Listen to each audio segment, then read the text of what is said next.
నమస్తే, నేను మీ ఈశ్వర్. ఈ6 న్యూస్ కి స్వాగతం. వార్తల్లోని ముఖ్య అంశాలు.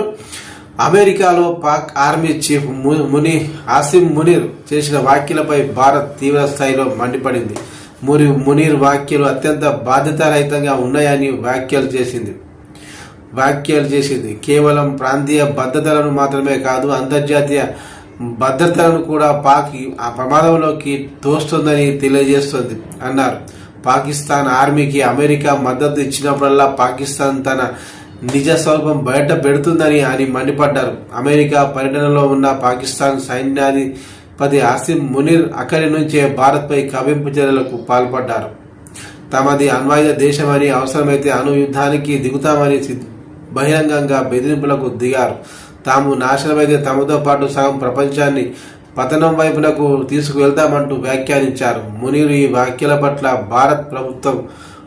భారత ప్రభుత్వ వర్గాలు స్పందించాయి.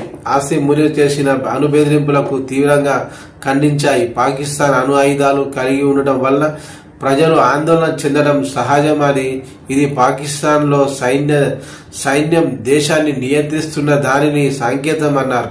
పాకిస్తాన్లోని అణు ఆయుధాలు ప్రభుత్వేతర శక్తుల చేతుల్లోకి వెళ్లే ప్రమాదం నిజంగా ఉంది అని భారత్ పేర్కొంది.